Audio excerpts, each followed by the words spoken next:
Huwag ka munang mag-scroll.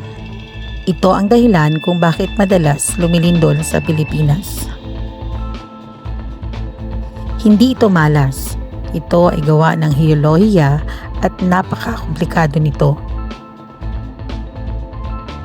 Una, ang Pilipinas ay nakaupo sa Pacific Ring of Fire, isang arko ng mga hangganan ng plate kung saan nagaganap ang karamihan sa mga lindol at bulkan sa mundo. Tatlong pangunahing plate ang nagtutulak sa atin. Ang Philippine Sea Plate sa silangan, ang Sunda o Eurasian Plate sa kanluran, at ang Pacific Plate sa paligid. Kapag nagsalpukan ng mga ito, naiipon ang stress at nababasag ang mga bato. Sa silangan lumulubog ang Philippine Trench sa ilalim ng mga isla. Ang subduction zone na ito ang dahilan ng malalakas na lindol.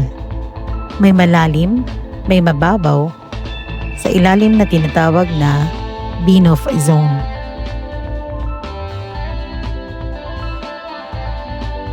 Sa kanlurang bahagi, may iba pang mga trench tulad ng Manila, Negros, Sulu at Cotabato na nagtutulak sa Eurasian side sa ilalim ng mga isla. Pinipiga ng dalawang subduction system ang bansa mula sa magkabilang panig. Sa gitna naman ng mga isla, tumatakbo ang Philippine Fault Zone. Higit 1,000 kilometro ang haba. Isa itong strike-slip fault kung saan dumudulas ang mga bloke ng lupa, nagdudulot ng mababaw at mapanirang lindol. Dagdag pa rito, may mga bulkan sa paligid. Kapag lumulubog ang mga plate, natutunaw ang bahagi ng mantle at nagiging magma. Ang paggalaw ng magma ay nakakadagdag sa pagyanig kahit hindi sumasabog ang bulkan. Mahalaga rin ang lalim. Mas mararamdaman ang mababaw na lindol malapit sa fault, habang ang malalim na lindol sa subduction zone ay kayang iwanig sa malawak na lugar. Sunod nito, may mga aftershock habang muling nag-aayos ang crust.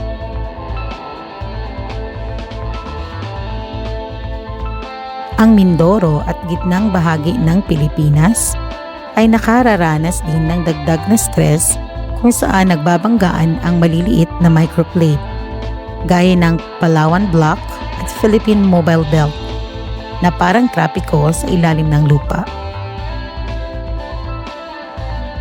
Ang mga lindol sa dagat ay maaaring magpalitaw ng tsunami.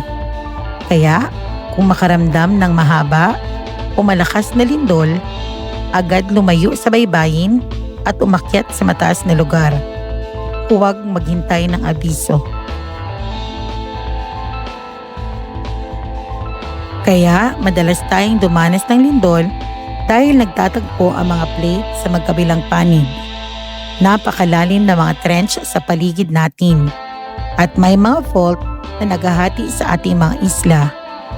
Ganito gumagalaw ang ating planeta. Tungkol naman sa tinatawag na sleeping giant, wala pang kumpirmadong supervolcano na nagbabanta mula sa kailaliman ng dagat. Paniwalaan lamang ang opisyal na impormasyon mula sa mga ahensya ng agham.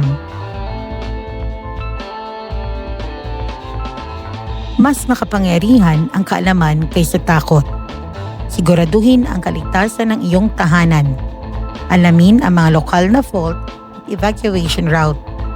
At sundin ang babala ng PHIVOLCS at DRRMO. Laging handa, Pilipinas.